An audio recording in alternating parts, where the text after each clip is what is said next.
listening to Living with ADHD and CPTSD, available on Apple and wherever you get your podcasts.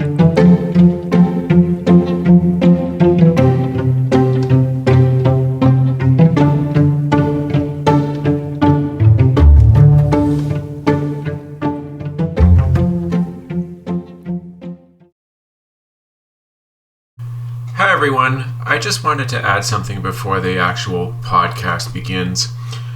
The day before I recorded this podcast, I received a very special and very amazing compliment about a podcast that I did on CPTSD not too long ago called Just When I Thought I Had Figured It All Out, or something like that. Forgive me for the title.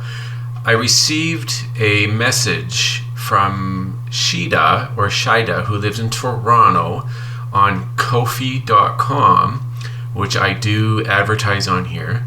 And she wrote this message to me, and I wanted to read it to everybody to let you all know exactly just what this podcast does for readers. Hi, my name is Shida, and I live in Toronto.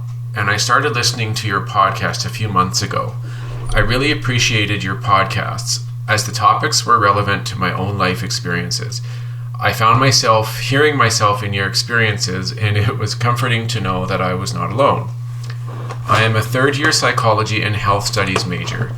In your recent podcast, just when you think you've got it all figured out, I found myself agreeing with your experience. I too am working throughout the process. And yes, I have been working on it for a decade. I just recently acknowledged that I have CPTSD and that it is not just something to get over. It is something I have to manage. And I too wonder why Canada, with its universal coverage, does not recognize mental health. Why, alongside pharmacare, it is not actually universal health care.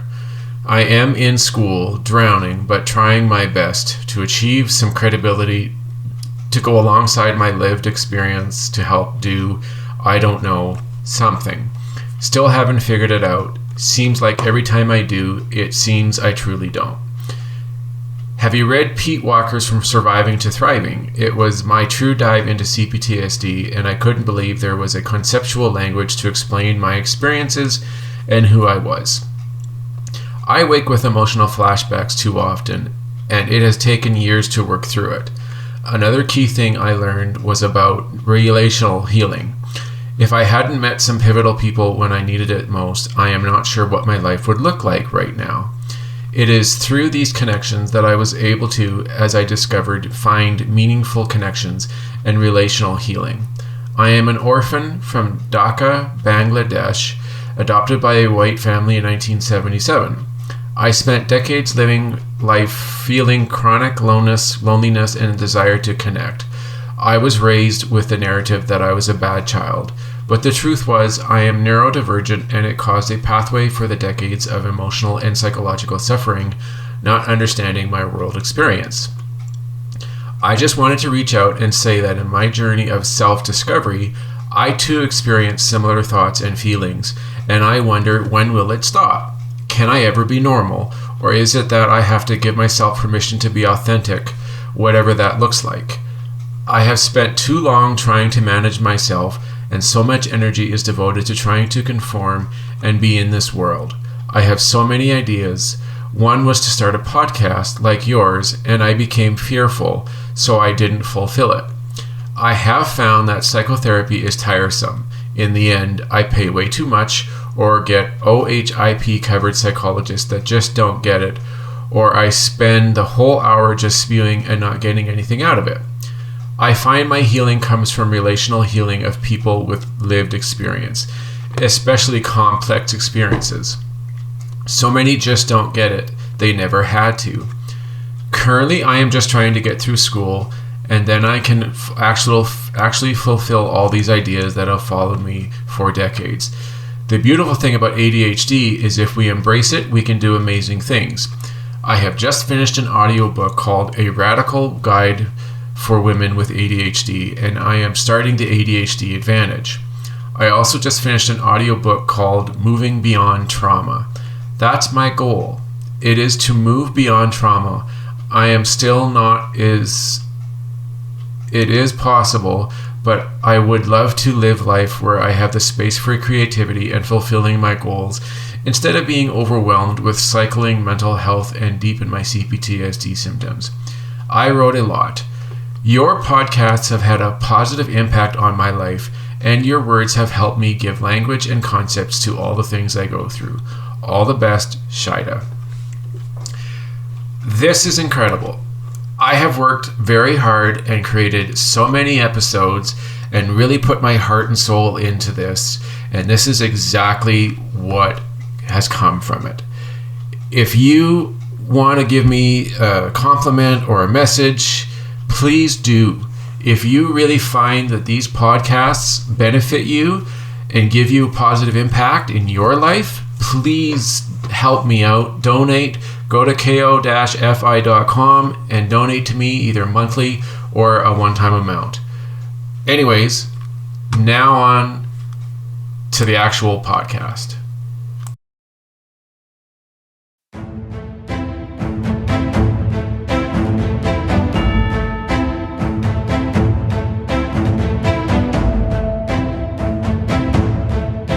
Welcome everybody to another episode of Living with ADHD and CPTSD.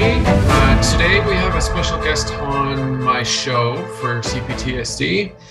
Now this person, if some of you have probably watched the video that I did with her, Genea Barnes, she did a show that was called Sabotaging Self Sagas, a podcast and also a live YouTube and Facebook feed. And now she's renamed the show, which will be launching this Wednesday. It's called Be the Wolf. And it's a different name, and I'll have her explain a bit about the show and the reasoning for the name, and then we'll get started. And so she's going to discuss her own story and her own history regarding trauma, and as well as what she does for a profession. So welcome, Genea. Thanks for you being on my show. Really appreciate you coming on. Well, thank you so much, Russ. I'm so happy to be here. You and I always have really great, deep conversations, and I feel like we could go on forever and ever. So Absolutely. we'll try to limit this to less than 8 hours. Yeah, I was almost thinking of doing like a 4-part series. Yeah. Okay, so as Russ mentioned, my name is Genea Barnes, and I just recently changed the name of my podcast from Self-Sabotaging Sagas to Be the Wolf. And the reason behind that is because what I do for a living, I'm an unconscious mind expert, and I work with people to transform going on in the unconscious mind so that they can live the most empowered life that's possible for them. And one of the things I do is clear and heal trauma. So it made sense for a long time to be like, oh, self-sabotaging sagas, let's clear up what's been sabotaging you from having your best life. And what I really want all of you to do is to imagine your life the best that it could possibly be, better than you ever even imagined it, because it's possible for you. And being the wolf is about stepping into who you want to be. We all have our stuff, and lots of us have bigger stuff than other people. And sometimes this comes with a calling of something bigger that we are meant to do. And this is a blessing, although it doesn't feel like it when you're in a trauma spiral. Trust me, I get it. Yeah, I help people break these trauma spirals and really build their self-esteem and become the most empowered version of themselves. Yeah, I like the idea of the show and the behind the name. Now, I obviously was on the show back in December and again in January, and I remember the discussion about like the what you do. And could you perhaps go into a bit of detail as to what your profession is and how you help people with trauma. Yeah, absolutely. So I call myself an unconscious mind expert. But what I really do is, some people would put it in the coaching profession, some people would put it in the healing profession. Sort of a combination of both. I help eliminate the unconscious stuff that keeps you from being your best self. And what that means, we start with I clear the emotional triggers. So if you have trauma, if you have PTSD or CPTSD, you have likely been dealing with emotional triggers where something fires. Maybe it's a situation, maybe it's a sound or a smell, whatever it is that loops you into feeling like you're back in the original trauma or the original situation. Maybe it's like you were ignored consistently or neglected a lot as a kid. And so you have that feeling of abandonment. You have that feeling of overwhelming fear and loneliness. So I collapse those triggers out of your nervous system. And then I also work with the parts of you from these events. And I think Russ has probably talked, I'm going to guess, about parts of him that he's been working with that feel like they're looped into the child part. So one of the most profound thing that I do with people is I bring these parts out of fear into a place of like a creative emotion, like a joy or love or gratitude, where instead of being looped into trying to prevent what they don't want to happen, they're actually now transformed into a place where they can start to see bigger possibilities. Most people are not actually moving towards what they want in their life, but they're trying to prevent what they don't want. And that's what a lot of the parts that are formed during trauma they're looped into this place of fear, trying to prevent from that trauma or that terrible thing from ever happening again. And so by breaking them through boundaries that keep them stuck there, they have a whole new freedom, and then we integrate them with the whole, and then they become part of your adult self, and you become a more whole, cohesive version. What you're looking to create in your life is more in alignment because you have less unconscious programming that is kind of sabotaging you, right? Like the original name of my podcast, the Self-Sabotaging Sagas. Yeah.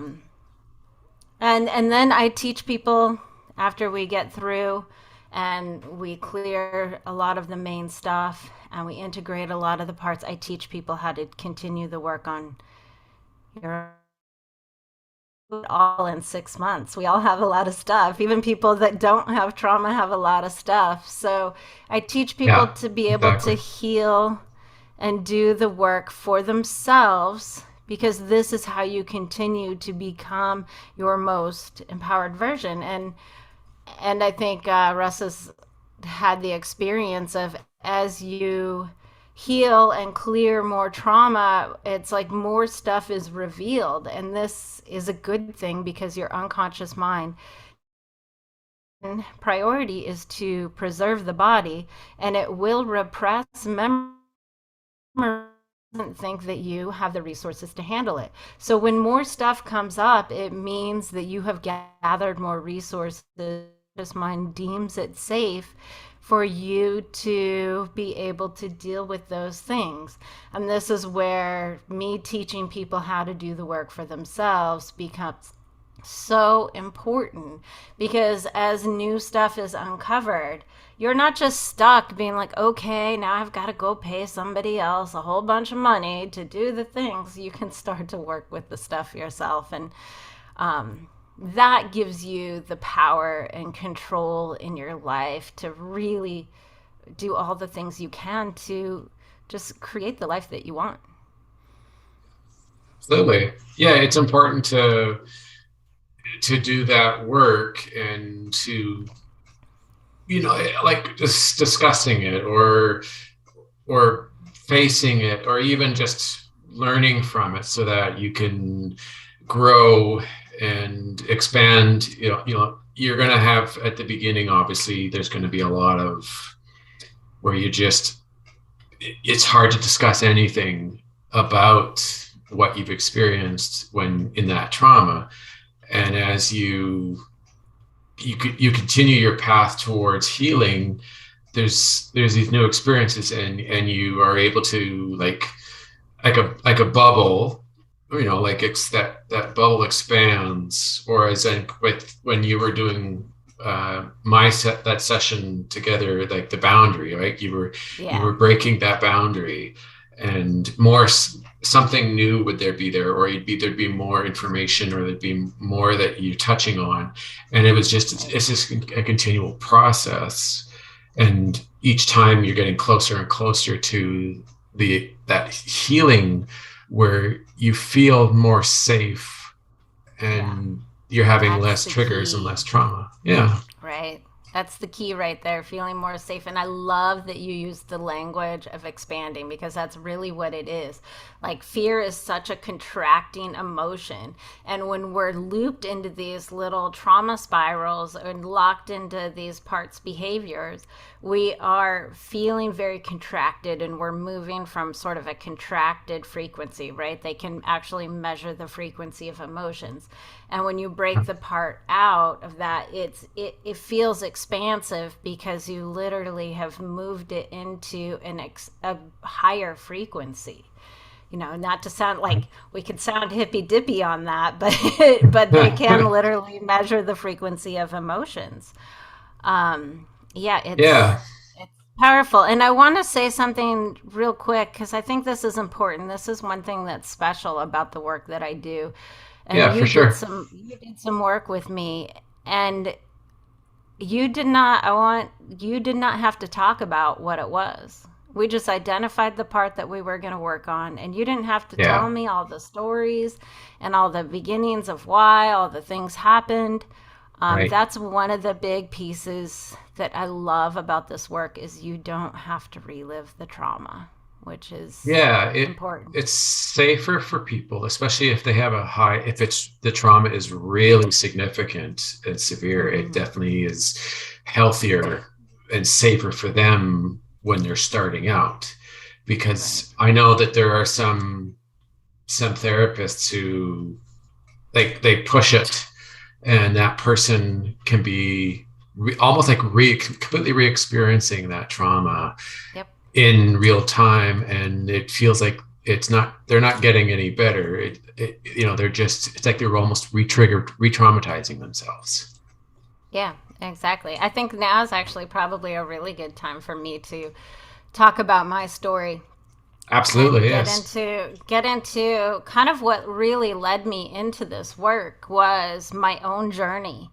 And one of the things that I'm most grateful about is and it sounds really kind of funny to say, but I am most grateful for the mountains of trauma that I experienced because Mm. because what it took for me to find the things that worked and the experiences I had and the different modalities I tried gives me a greater capacity to hold the space for healing people that have been through quite a lot.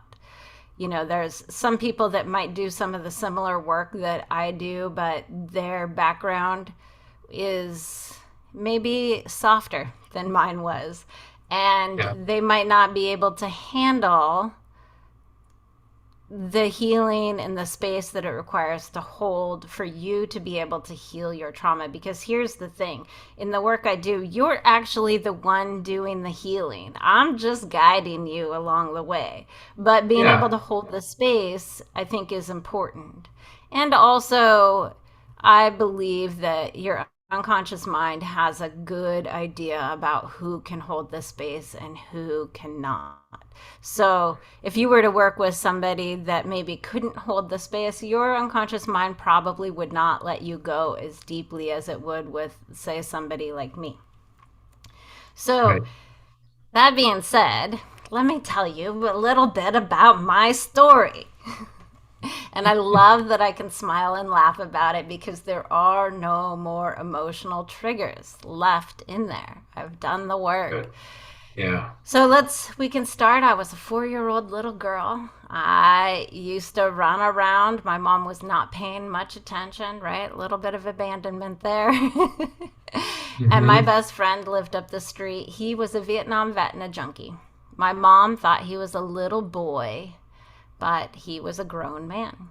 But I went up there all the time because we had a good time. He would play the guitar and we would sing songs. We'd make little energy balls in our hands and throw them against the tree to watch the sparks fly. Whether that was real or my 4-year-old imagination, I don't know. And it doesn't matter. It makes me happy to think about it. Yeah, that's cute. But as I said, he was a junkie. So I went up there one day and he was so sick.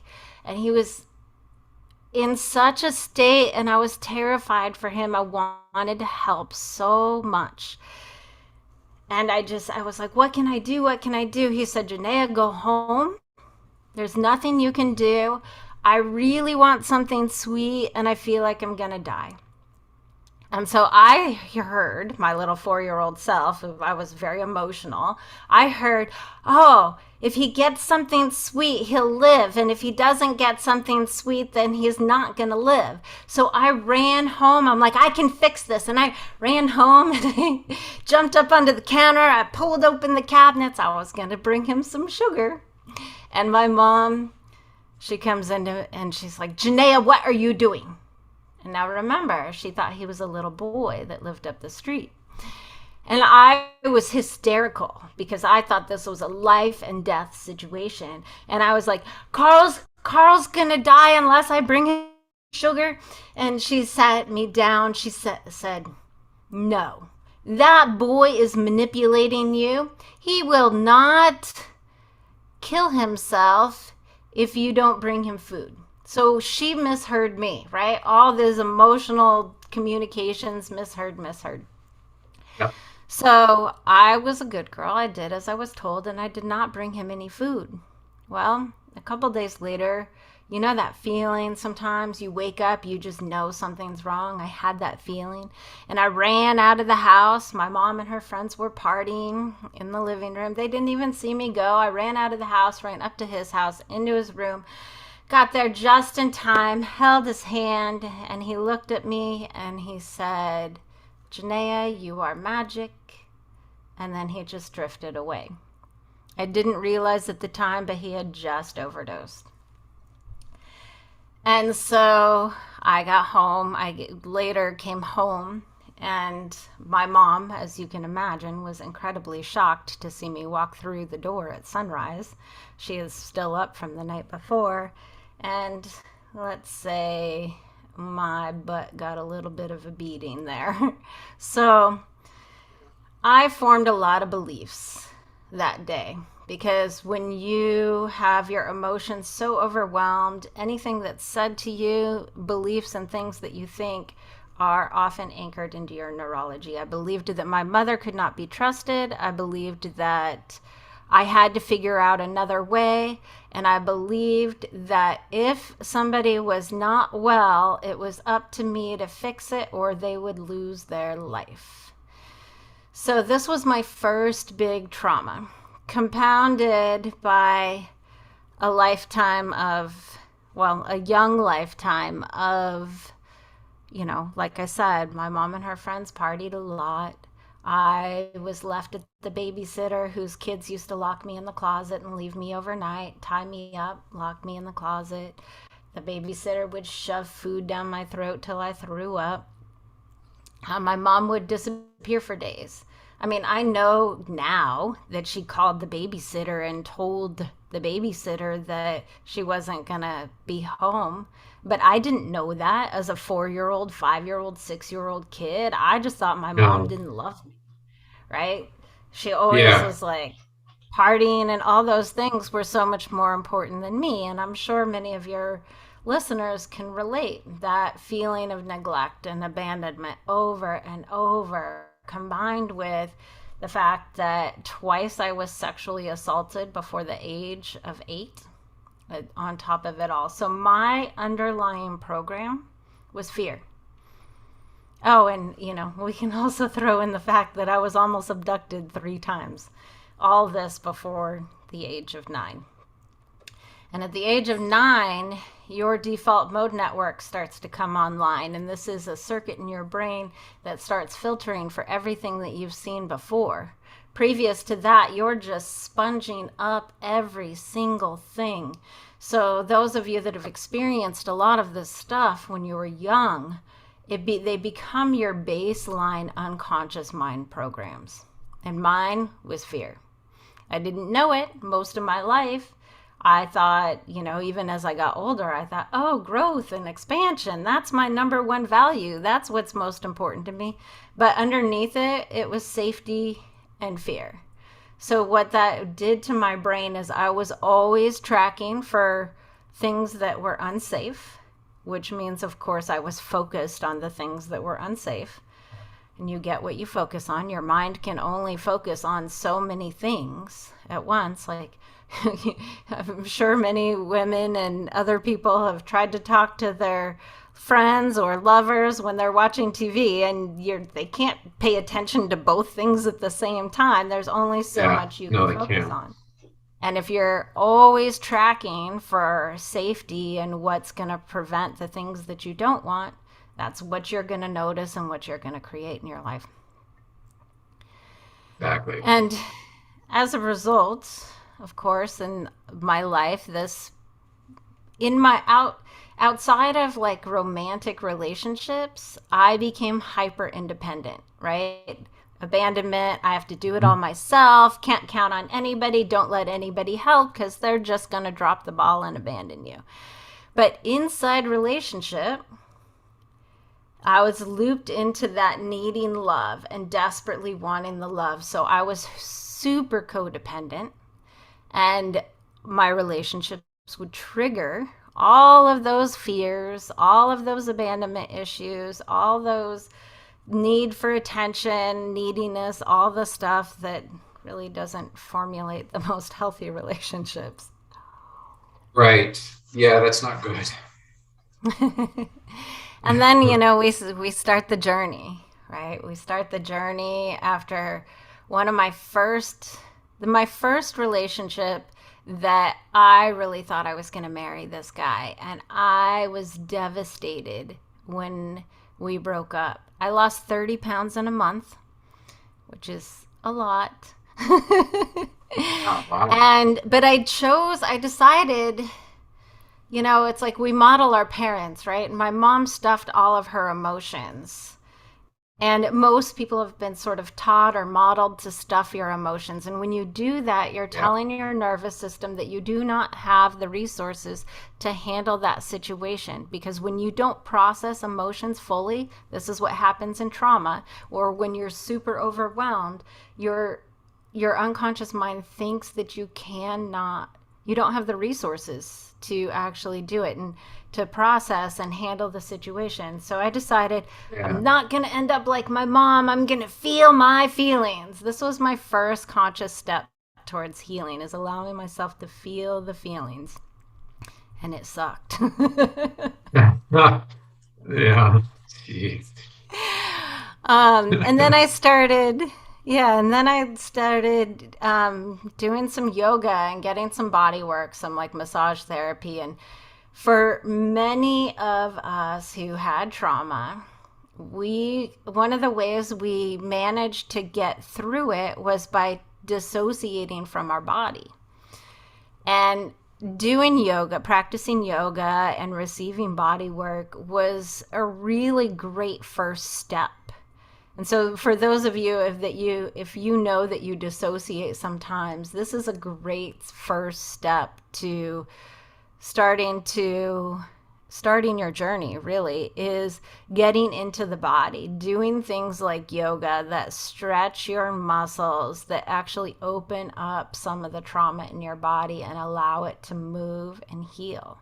So that was my first step. And that was good. That was very helpful. I mean, I remember my first mentor yoga teacher, I was like, you have changed my life. I mean, I was 26 7 years old, and I woke up with hip pain every day, which of course makes sense because I had sexual trauma.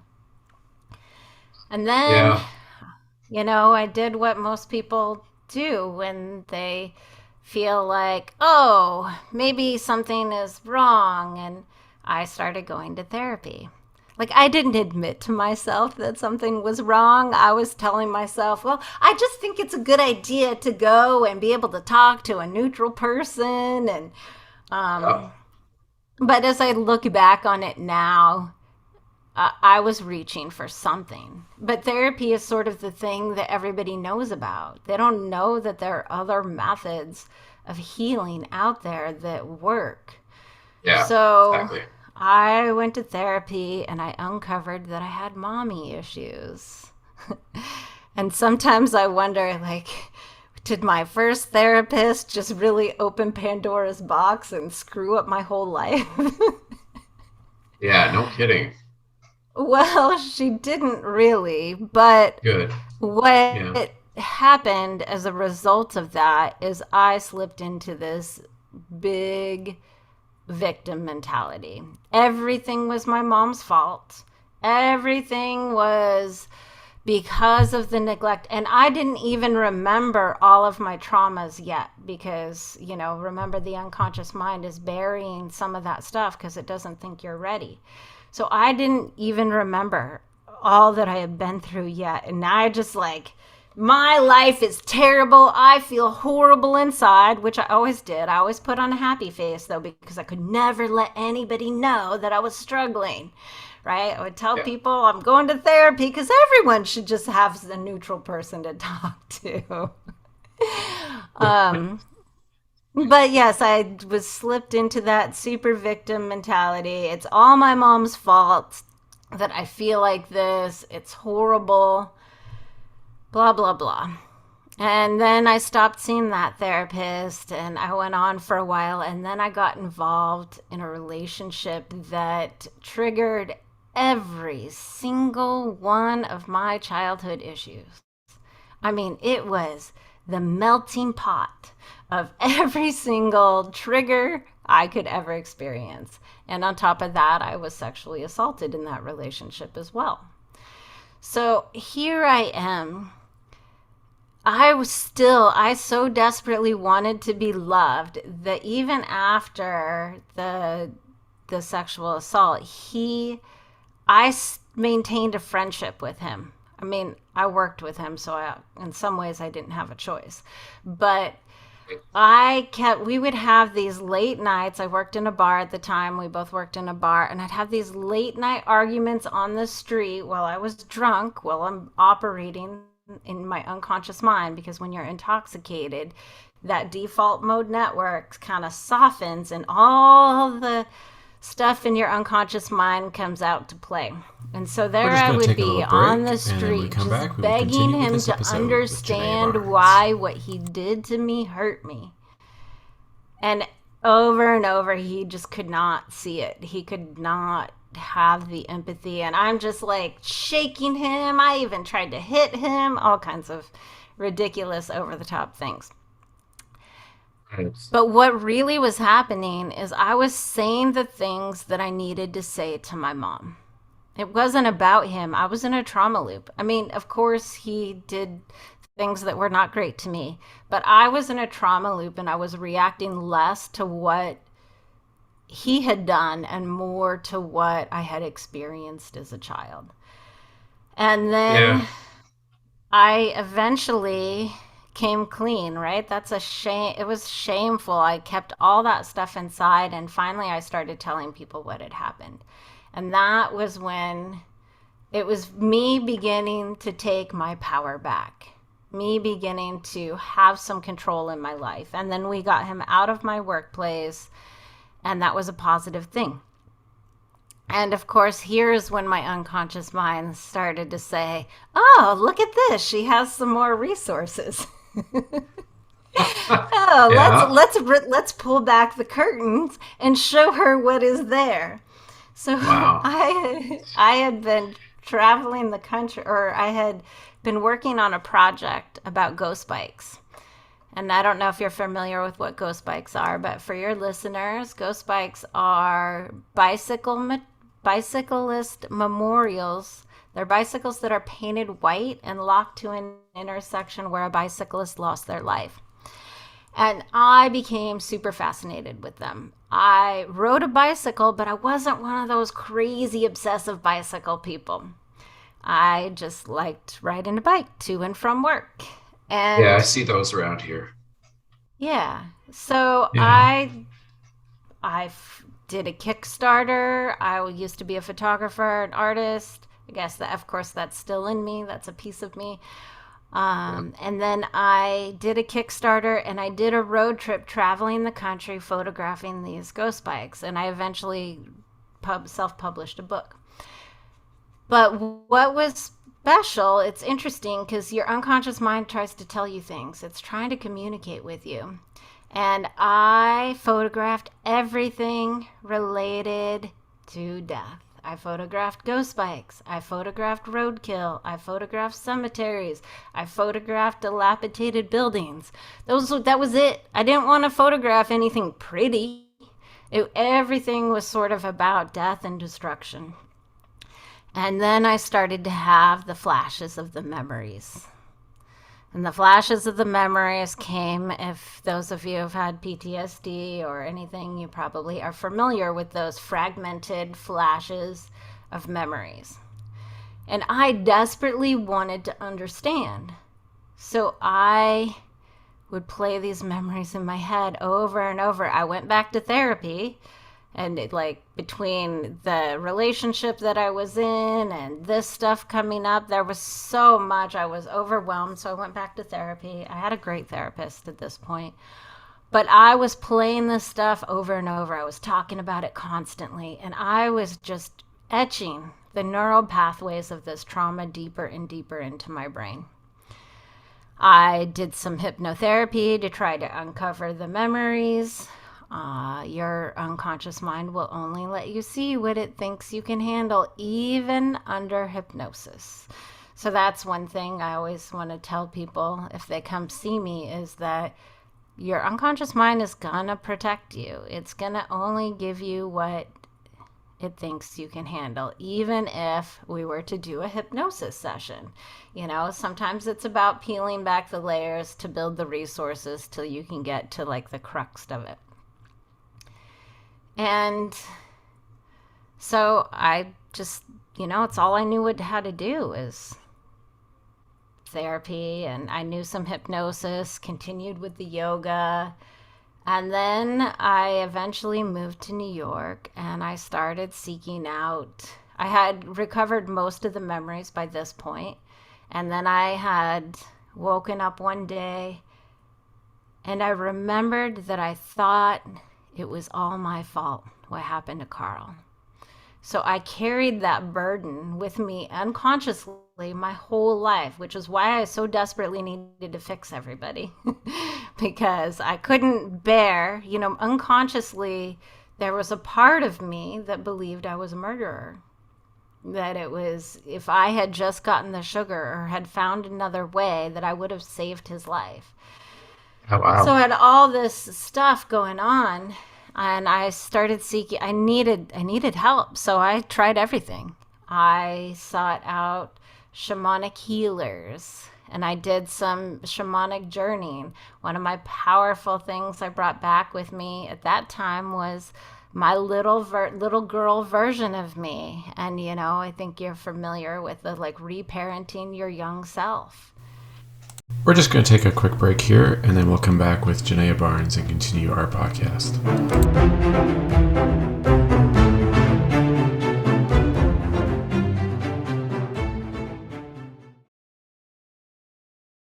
Right? So I came back with that concept and started, when I got into a new relationship and she was freaking out, no, he's gonna hurt you just like the last one.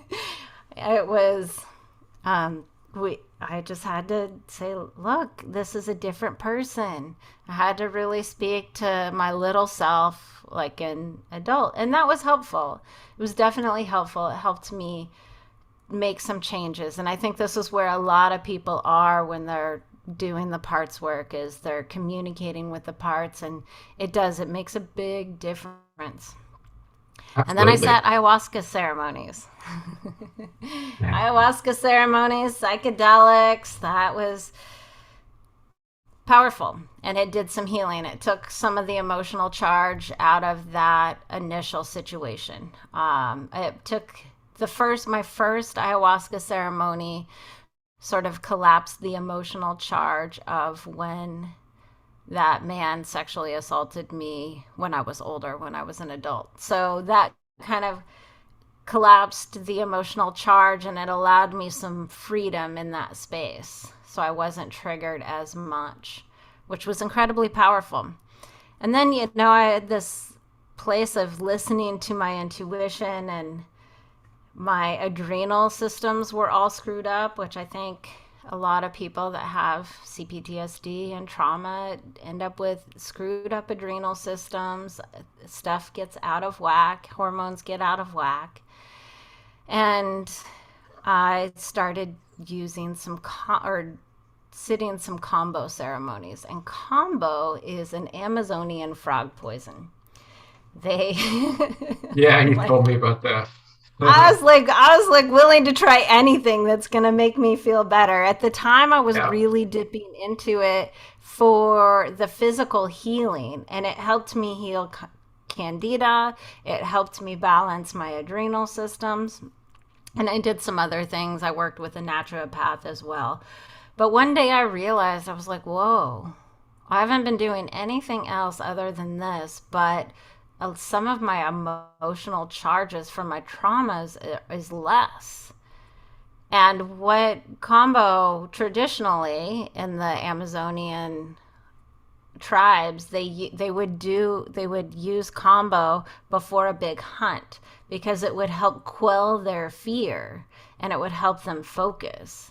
So what it was doing for me was quelling the fear, some of those fear triggers, and taking some of that emotional charge. And I can't tell you exactly how it works. There's neuropeptides that they've been doing some studying about it. There's neuropeptides that cross the blood brain barrier. But it Right. was powerful for me. But what really made the difference was the combination of hypnotherapy and NLP.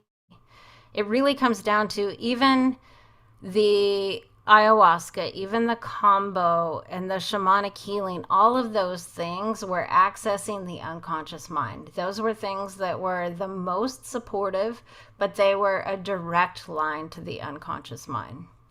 The difference between like hypnotherapy and NLP is that or at least I can't speak for the other people that use these modalities, is you get to direct exactly what you're working on.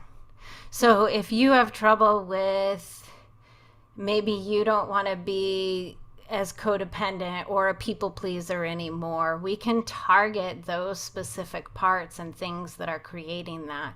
Whereas you sit in ayahuasca ceremony, you don't know, you're going to get some healing, but you don't know what it's going to uncover, what you're going to actually clear. So there's a big difference. And so when I really discovered the things that worked that you could direct, that's when I just dove in and started studying and learning everything I could, because it's there are so many people out here that are meant for big things, and they're looped in these trauma loops and these fear loops. Yeah, And no to kidding. break people free, that is that is what I live for. It's so good. Yeah, and a lot of people seem to have a hard time with that, like breaking free. Like even myself, there's always this moment where you just feel like I feel trapped, or I feel like I'm not going to get better, or that's just going to keep happening, or like a looping feeling, like you're Right. just repeating it over and over again. And yeah, you need to be able to find a way to get past that, or to heal, and be able to finally go, okay, I can get, move on from this, or this feels like, there's all kind of words like, it doesn't feel scary anymore. This doesn't, Right.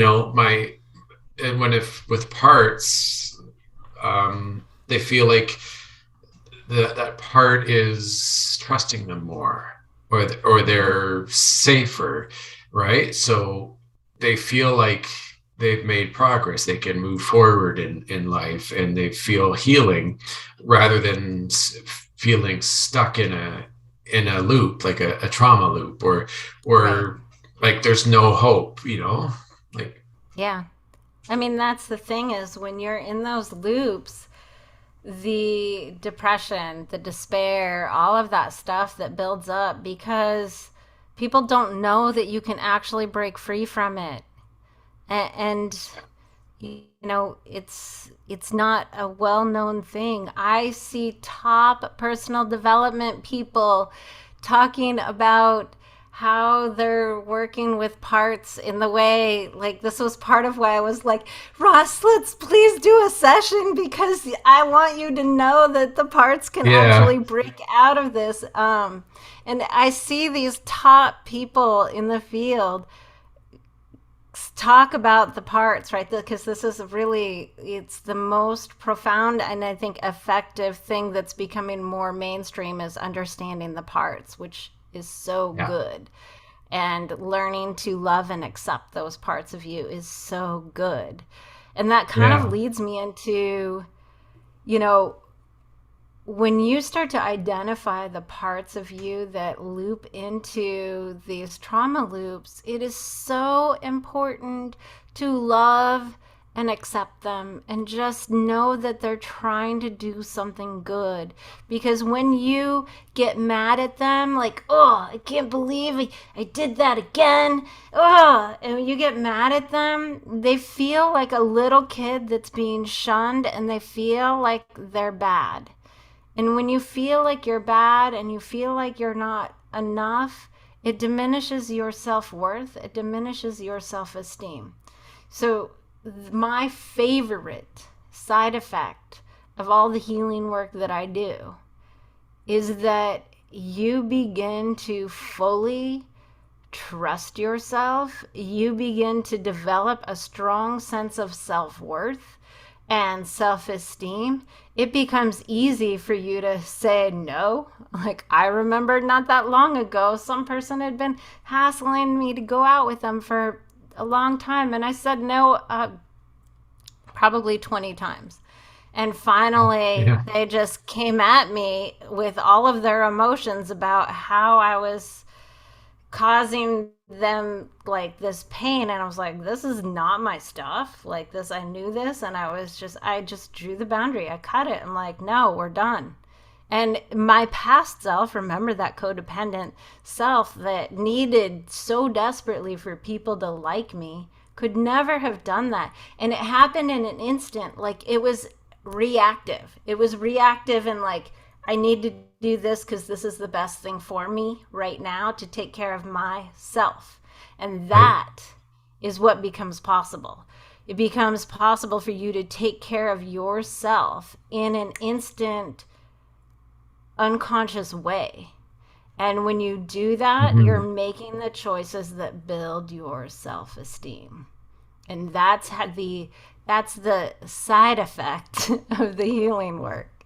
Like, Right. oh, sorry, this is a little better than some weird commercial on the thing. Side effects may include building your self-esteem. Yeah, yeah, no kidding. That's funny. So, what did you learn from your experiences with all these different methods that you were trying throughout your years? I learned that all of them have a value for a certain thing. I think where I was in the beginning, yoga and body work was a great first step. Getting into my body, especially if you've had some sort of body trauma, whether it be physical abuse of any kind, getting back in your body is a really great first step.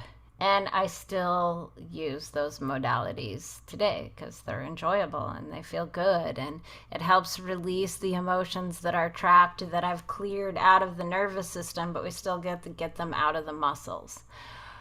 For me personally, therapy was Yeah. probably the worst of the things that I did. Because it did, in many levels, it re traumatized me and it opened up my wounds without a way to heal them. So that's, I think, the big thing is like we uncovered my wounds, which was great, but then there's nothing to be done about them.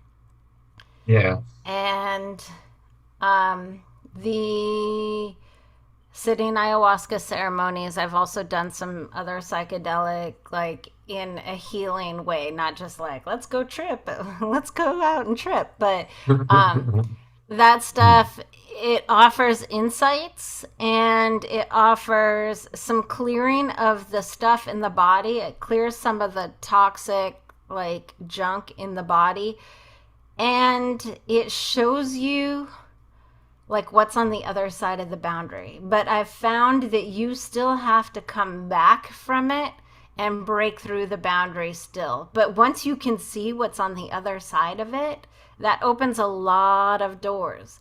Like when we were doing our session and we got, Mhm. I mean, we went through probably 4 to 6 boundaries, probably. Yeah, I We believe went through so. Yeah.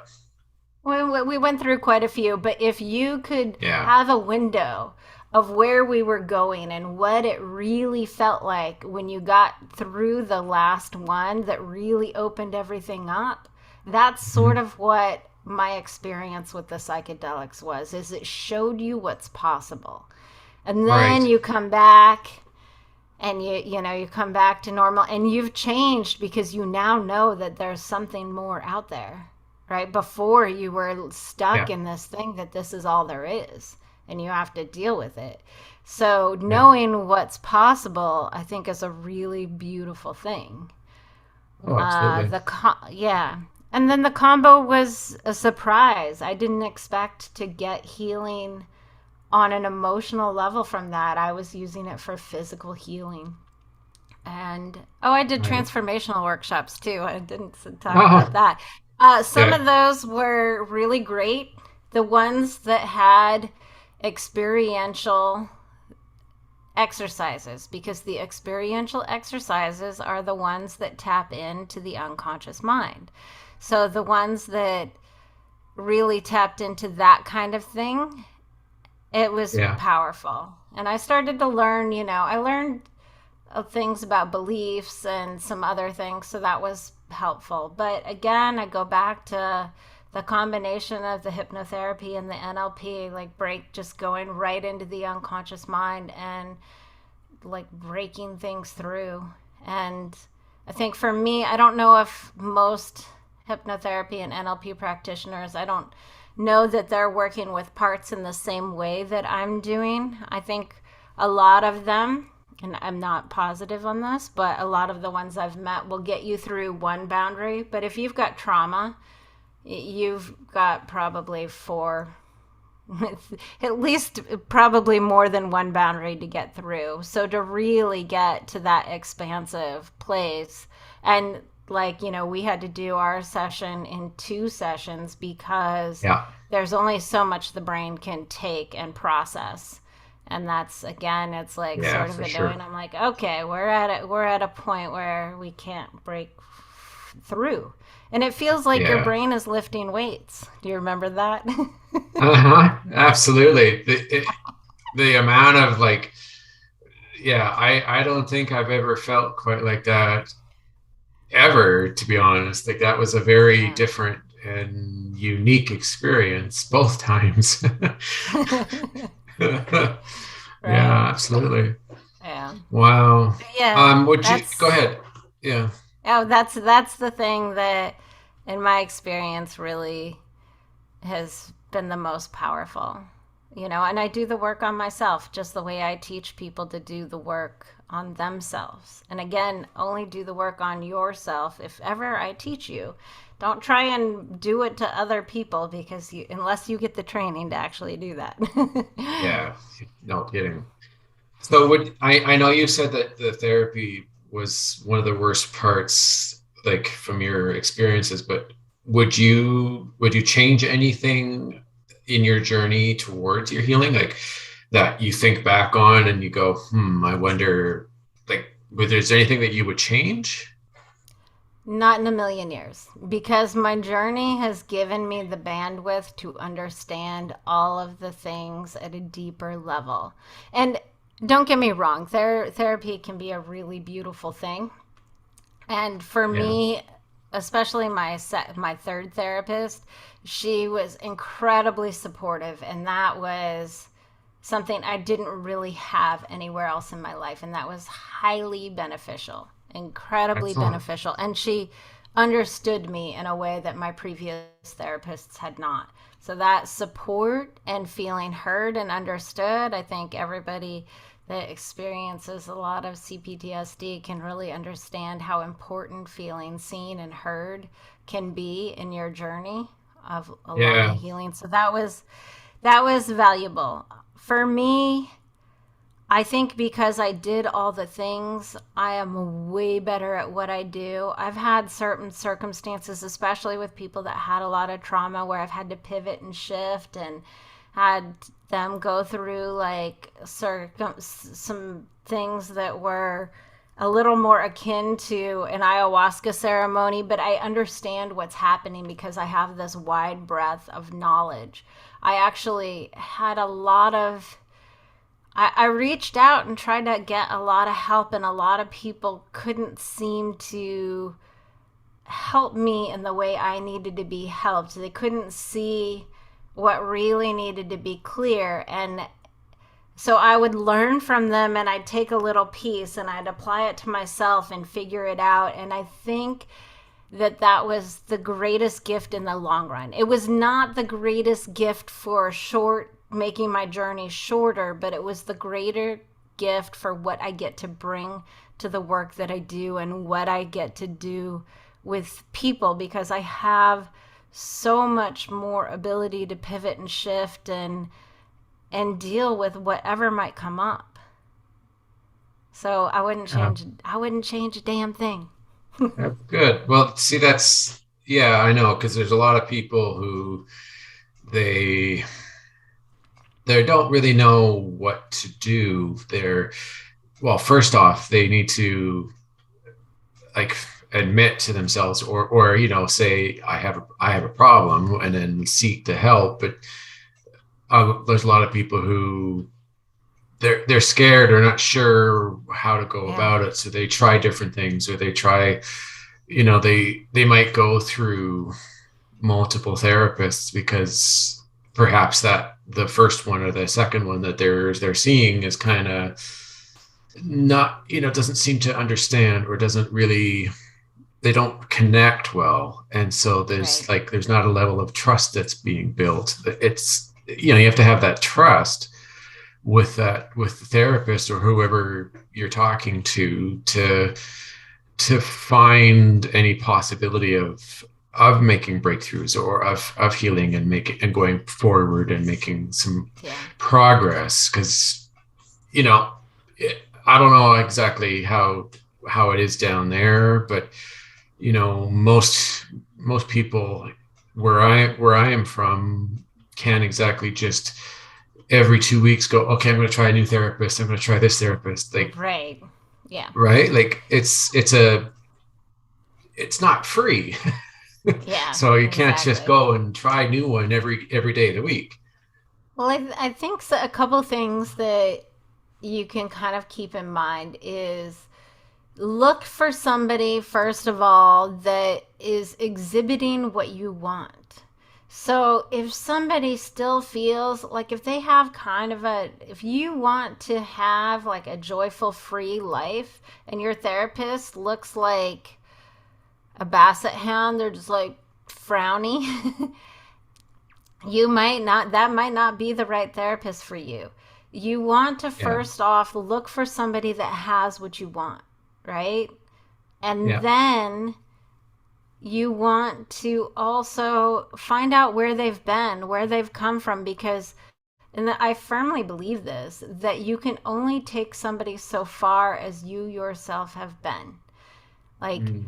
a number of years ago, like however many years ago, I wouldn't have been able to take people as far as I can take them now because I have cleared so much more stuff and continued my growth and expansion. Again, why I wouldn't change a thing because of all those steps along the way that I grew and learned and can hold somebody that's in that space.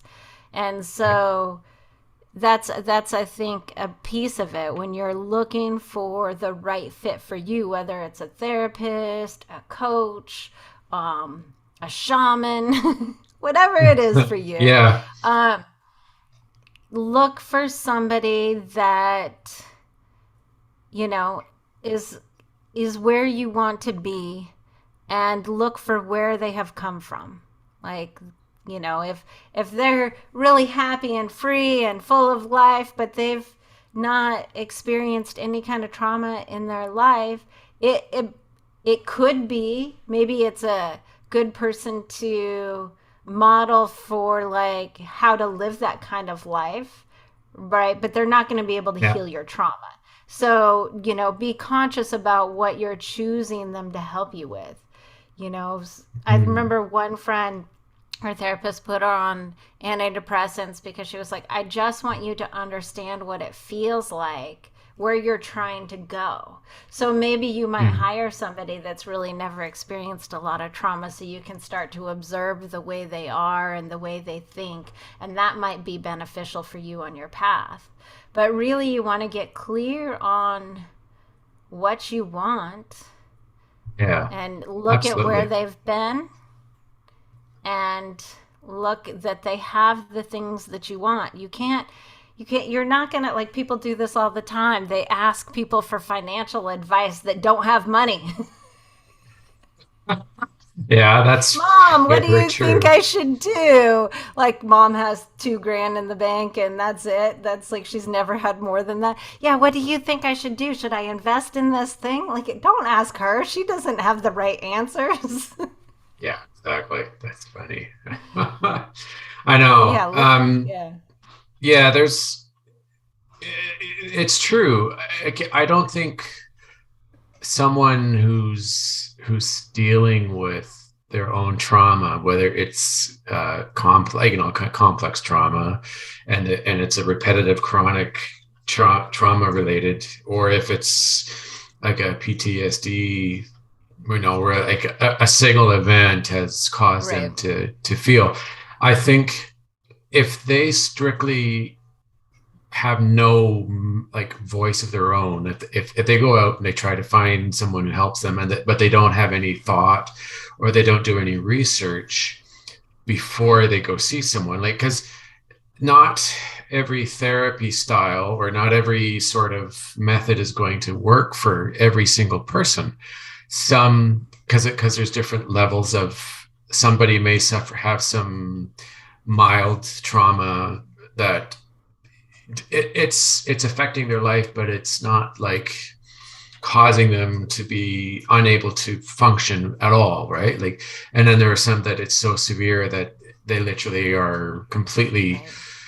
like, they're not in the same, like, they don't have emotions, they can't feel, they're not, all they think is negative, they don't think love is a possibility, all these different Right.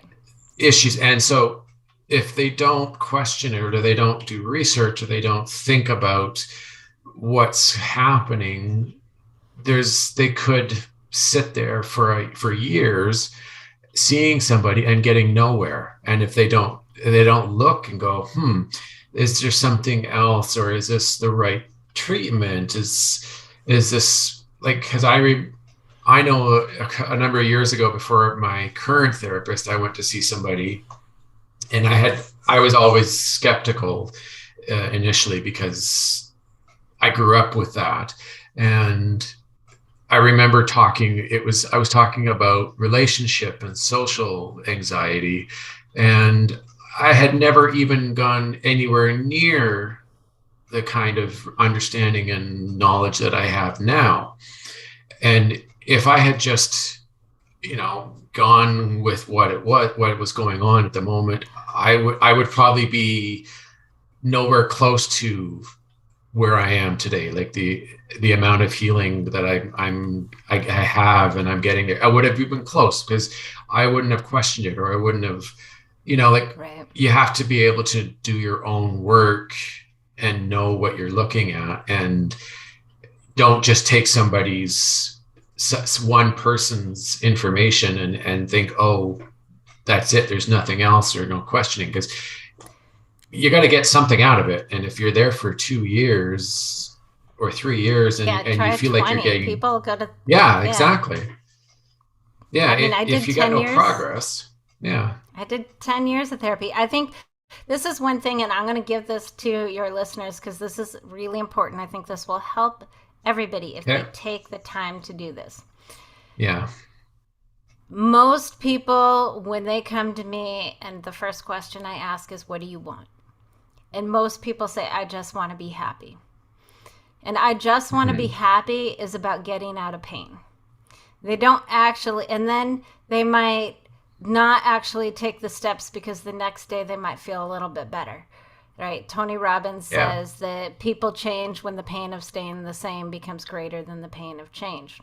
So, what you also need to do, you've got to get clear on what you want to replace the pain with. What do you want your life to look like? I didn't tell this in my story, but I'll tell it right now. I had this moment of time where I had this flash of a memory of when I was 3 years old, right? This is before my trauma. And I knew that it was important, so I chased it down and I really stepped into it, and I could feel what it felt like to be me without the pain, to be me, to be like who I really truly was at the core. And I was able to really connect to that memory, and I kept using that memory to step into it because I knew that's what I wanted to feel like. And that was basically giving myself a vision for the future. And I didn't Yeah. realize it at the time, but it was a guiding post. Like when I tried something, when I started going to, like, I did the shamanic healing and I did this, it's like all of those things got me a little bit closer, but I had something to gauge it off of. So if you're choosing a therapist, a modality, like, you might not have to do a ton of research. Like some people have an intuitive feeling about it and they just make the decision. So whichever way is right for you.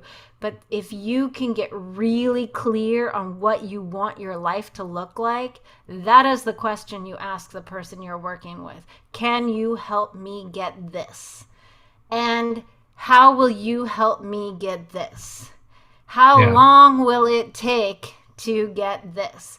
And you ask 10 people those things, and I'll tell you, most people aren't going to be, they're going to be like, well, I don't know, blah blah blah, this doesn't fit in the, like, in the Yeah. box of my program that's going to do this and this and this.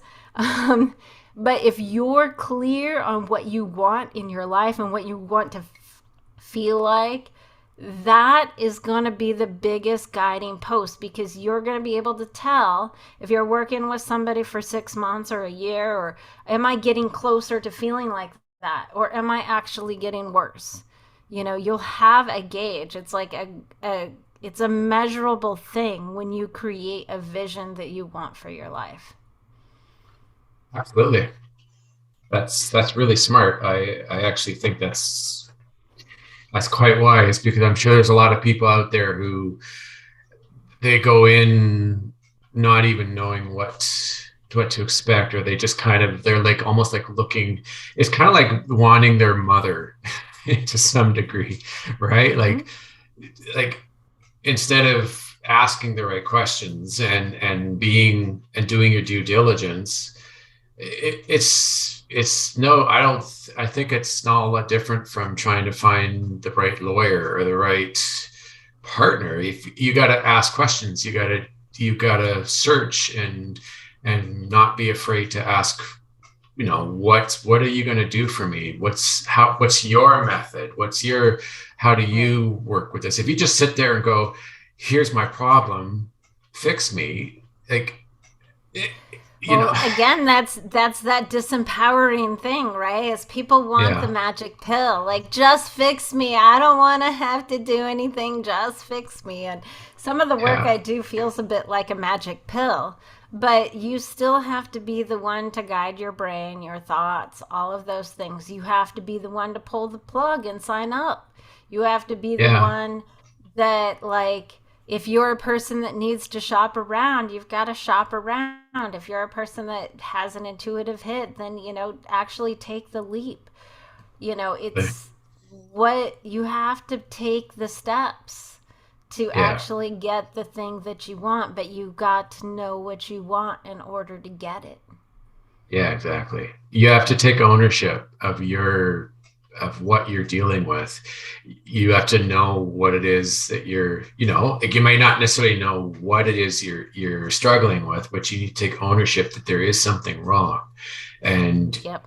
you can't just go out and do something and do it without like proper research, finding the right person, because they can only do so much. It's up, and in the reality, when you really think about it and you look at it, it's up to you to heal. Like, they're Mm-hmm. just giving you what they know. They're showing you what they've been taught, or what their experiences are, to show, to give you the tools to heal. But you they're not going to do it for you. You're the one that has to heal. And if you don't do any sort of work, and while you're trying to find the right person, there's a good chance that you may not you're going to find the wrong person, and you're going to waste years and thousands of dollars Well, instead of doing your due diligence. you also have to want it, Russ. Yeah. A lot of people don't want it. A lot of people love staying in that victim mentality. Yes. Because they get something from it. They get attention. Like, I Yeah. see, like, Facebook is a big thing for this. You see somebody, like, always talking about how, like, oh, my life is terrible. This terrible thing happened to me. You see it over and over, and then it floods the comments. People are like, oh, you're great.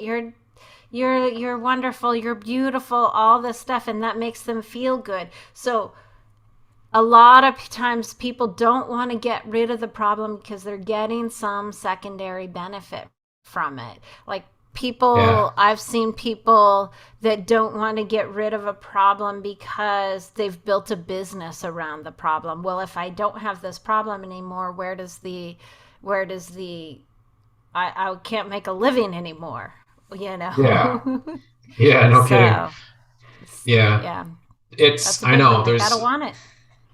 exactly, you're absolutely right. Like, I used to be, I'm not saying I'm perfect, but there have been a few times recently where, because of the trauma and because of my parts that I have, without even knowing it, or like subconsciously or unconsciously, I've done the victim play, where I'm like, instead of going, you're right, I need to try harder, I need to do more processing, I need to work more at this.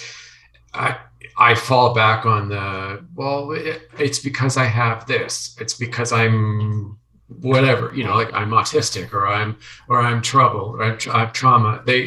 And then they keep falling back, and they keep falling back, and they're never getting anywhere, and they're just relying on this, and they're hoping that the people they know are going to go, oh, poor you, I know it's terrible, yeah, it is their fault, instead of someone going, you know what, you have to fix this, you have to go and get help, you have to do the work, you're not no you're this is only going to get so far.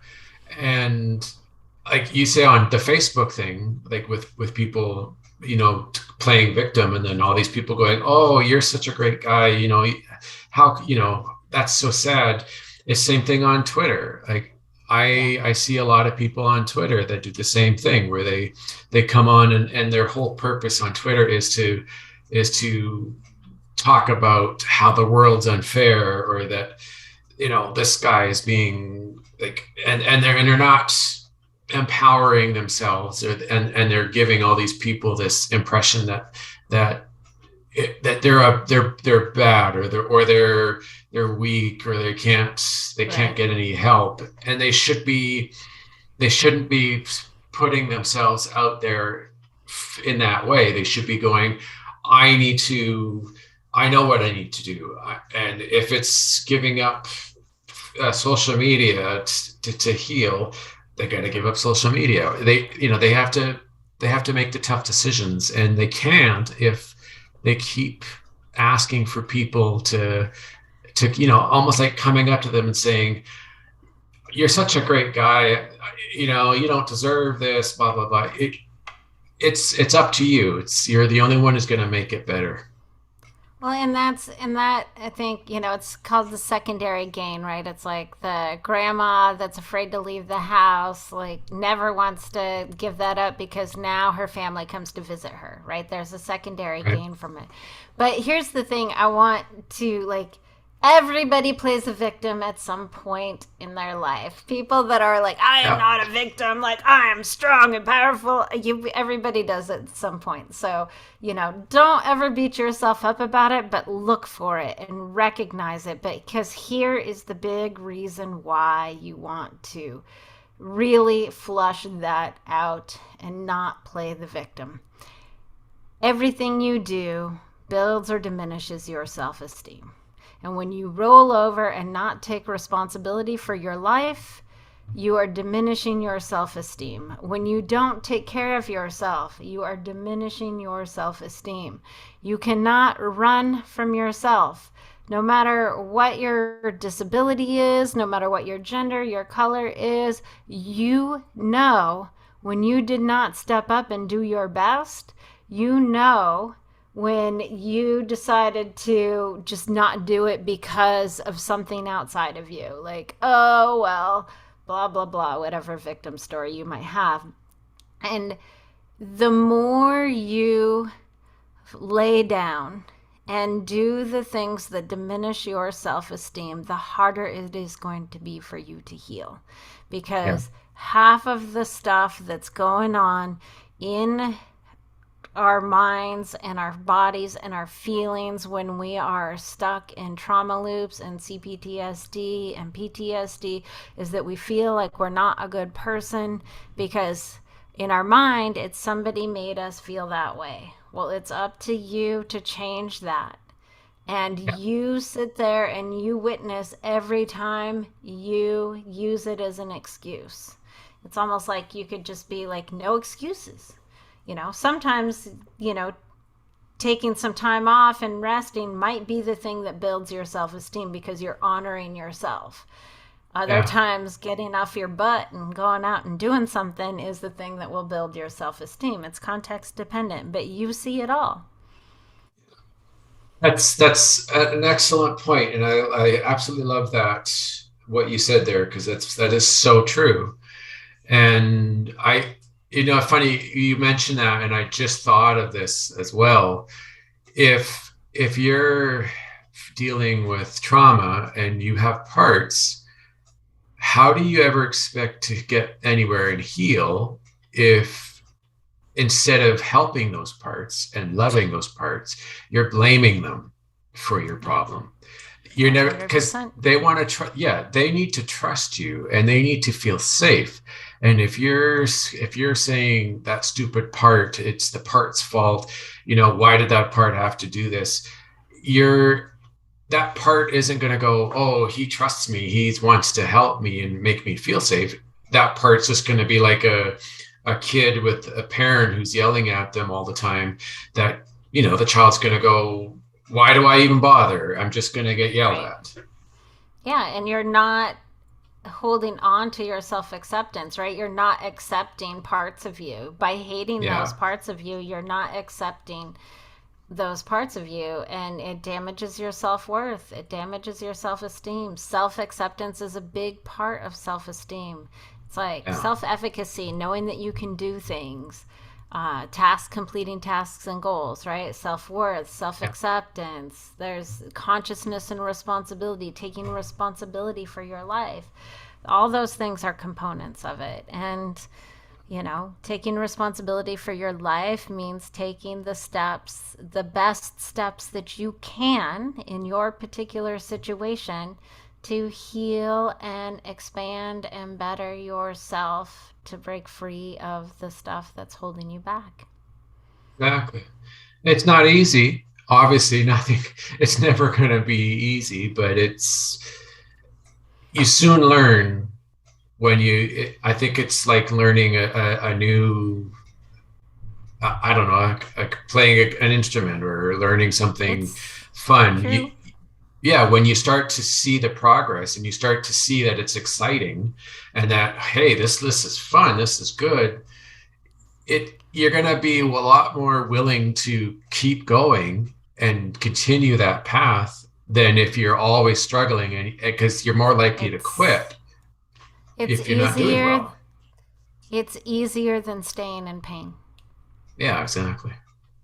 I 100% So agree. it may not be easier, but it's definitely easier than staying in pain. Yes, exactly. All right. Well, on that note, I think it's time to wrap up this episode. That's a good place to end.